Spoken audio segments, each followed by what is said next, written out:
Hi everyone, today I am discussing with you the introduction of complex numbers, that from where complex number arises. So guys, in maths we deal with the two types of numbers. First is the real number and second is complex number. Now we are discussing complex numbers. Complex numbers को हम non real numbers भी बोलते हैं, imaginary numbers भी बोलते हैं. अब ये कहाँ से अराइज होते हैं? Now as we have done in 10th, the quadratic equation of these types x square plus x plus 1 equals 0. So guys, आप क्या करते होते थे जब इसका डिस्क्रिमिनेंट निकालते थे? b स्क्वायर माइनस 4ac, जिसकी मिडल टर्म नहीं स्प्लिट कर पाते थे, इसके कोई फैक्टर्स नहीं बन रहे. देखो यहाँ पे a भी 1 है, x स्क्वायर का कोफिशिएंट, और b that is the coefficient of x वो भी 1 ही है, and c is the constant term that is 1 also here. तो अगर मेरे पास कुछ इस तरह की क्वाड्रेटिक इक्वेशन आ जाती है तो मैं इसका मिडल टर्म तो स्प्लिट नहीं कर पा रही, ऐसे फैक्टर्स नहीं बना पा रही जिसका सम मेरे को क्या चाहिए 1 और प्रोडक्ट भी क्या चाहिए 1. सो मैं डिस्क्रिमिनेंट निकालती थी. So this is B square 1 square minus 4 into 1, so 1 minus 4 that is equals to -3.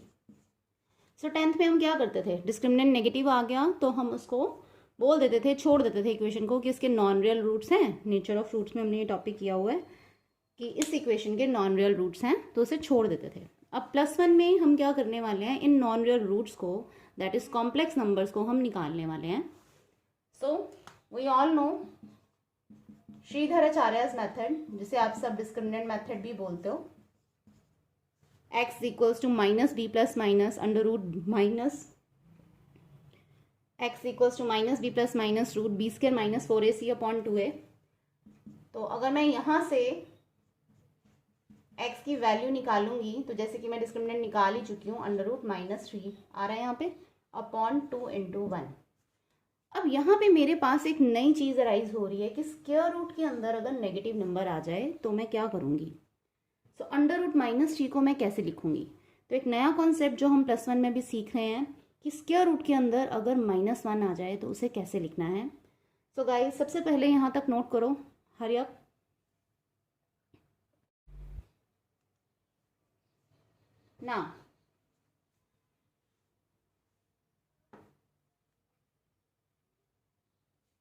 Now guys, अभी हम डिस्कस कर रहे हैं अंडर रूट -1. अगर स्क्वायर रूट के अंदर -1 आ जाए तो एक नई क्वांटिटी हमारे पास अराइज हो जाती है दैट इज आयोटा, और उसको लिखेंगे आयोटा. ओके गाइज, तो अगर अंडर रूट -3 मेरे पास है तो उसको मैं कैसे लिखूंगी, under root -1 into under root 3, under root -1 into under root 3. और जहां जहां पे भी अब मुझे अंडर रूट -1 मिलेगा मैं उसकी जगह पे क्या लिख दूंगी, iota. So this becomes iota root 3. So अभी हमने एक नया कॉन्सेप्ट सीखा है कि अंडर रूट -1 जहां पे भी आएगा गाइज वहां पे मैं आयोटा लिखने वाली हूँ. तो यहाँ पे इसको मैं कैसे लिखूंगी फिर, -1 plus minus iota under root 3/2. So I can write like this, -1 plus minus iota under root 3/2. तो जैसे कि हम करते होते हैं, प्लस अलग लेके एक नंबर बना दिया, माइनस अलग लेके एक नंबर बना दिया, तो ये दो नंबर्स निकल गए. तो इस तरह के नंबर्स को कॉम्प्लेक्स नंबर्स बोलते हैं बच्चों. So note till this. So guys, अभी हमने एक नई क्वांटिटी सीखी है that is iota. Iota is under root -1. So अभी हमने ये क्वाड्रेटिक की इक्वेशन ली थी जिसके रूट्स निकाले थे. तो अगर मैं एलसीएम करूं, अभी जो किया है हमने -1/2 प्लस आयोटा अंडर रूट 3/2, 2 अलग ले लिया मैंने एलसीएम में, अलग अलग कर लिया, तो मेरे पास ये दो नंबर बन गए हैं, -1/2 plus iota under root 3/2 and -1/2 minus iota under root 3/2.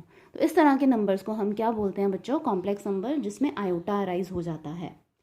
सो हमारे पास डिफाइन बनती है, everyone right this define, a number of the form x plus iota y where xy belongs to real numbers is a complex number.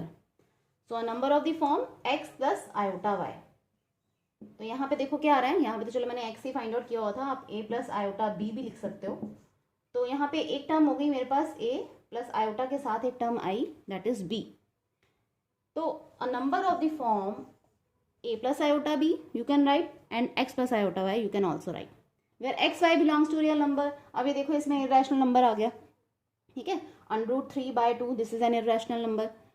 तो real भी हो सकते हैं, मतलब कुछ भी, रैशनल भी हो सकते हैं, रियल भी हो सकते हैं, इंटीजर्स, रियल्स में तो सारे ही आ गए ना, रैशनल, इरेशनल, इंटीजर्स। जैसे मैंने अब नीचे एग्जांपल्स लिखी हैं, सारी कॉम्प्लेक्स नंबर की ही एग्जांपल्स हैं। 3 + 4 आयोटा, 7 - 3 आयोटा, √3 + आयोटा। आयोटा जहाँ पे होएगा खाली, इसका मतलब उसके साथ वाला नंबर क्या है, 1। अब these are the examples of complex numbers guys. Now again जो आयोटा के साथ वाली टर्म होगी दैट इज 4, आयोटा के साथ यहाँ पे 4 आ रहा है, इसको मैं बोलूंगी इमेजिनरी पार्ट, और जहाँ पे जो टर्म होएगी आगे उसको मैं बोलूंगी रियल पार्ट, 3 + 4 आयोटा। सो कॉम्प्लेक्स नंबर का एक रियल पार्ट होता है और एक इमेजिनरी पार्ट होता है। तो इस तरह का नंबर जिसमें आपको आयोटा मिले वो कॉम्प्लेक्स नंबर होता है। So please have a note of it firstly. So guys again complex number से डरने की जरूरत नहीं है। So write down the geometrical meaning of complex number. Complex number का ज्योमेट्रिकल मीनिंग क्या है, इन एक्चुअल कॉम्प्लेक्स नंबर होता क्या है। It represents a point guys, ये सिर्फ एक पॉइंट को रिप्रेजेंट करता है। जैसे कि मैंने एक एग्जांपल लिया 3 + 4 आयोटा, तो बच्चों जो 3 है उसको मैं क्या बोलूँगी, real part of complex number, और उसको लिखूंगी कैसे, RE of Z, that is real part of Z।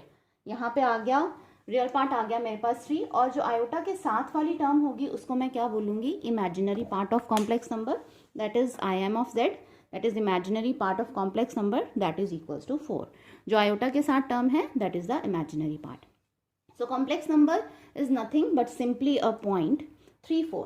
अब आप ये सब जानते हैं, यहाँ पे एब्सिसा x क्या हो गया 3, और y क्या हो गया, दैट इज ऑर्डिनेट क्या हो गया 4। तो कॉम्प्लेक्स नंबर और कुछ भी नहीं है, सिर्फ एक पॉइंट है। इसे स्टोरी की फॉर्म में याद करो।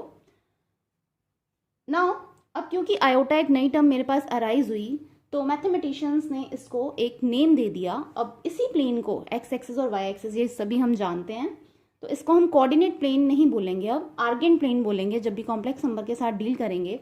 ठीक है, तो उसको एक नेम दे दिया गया, Argand plane and complex plane. And x axis is called real axis and y axis is called imaginary axis. So complex number is nothing but it represents a point. So first of all note this down. So guys अभी ये छोटी सी video में हमने क्या सीखा है, 2 की points are there. एक तो √-1, अंडर के अंदर जब भी नेगेटिव आ गया उसको तुम क्या लिखोगे, iota. The second point is complex number z, that is equals to x + iota y। Complex number को हम z के साथ डिनोट करते हैं, जिसमें एक रियल पार्ट होएगा आपके पास और एक इमेजिनरी पार्ट होएगा। आयोटा के साथ वाली टर्म को हम इमेजिनरी पार्ट बोलेंगे, और प्रीवियस टर्म को जो रियल होएगी जिसके साथ आयोटा नहीं आएगा that is called the real part. So guys this is for introduction only. अभी सेकेंड वीडियोज में मैं शॉर्ट वीडियोज अपलोड करूंगी, बाकी सारा चैप्टर मैं ऐसे शॉर्ट वीडियोज में ही कंप्लीट करने वाली हूँ, because some students feel bored, ज़्यादा नहीं वीडियो देख पाते ज़्यादा देर तक। सो इसलिए the next video will be on modulus and conjugate. So till then, bye.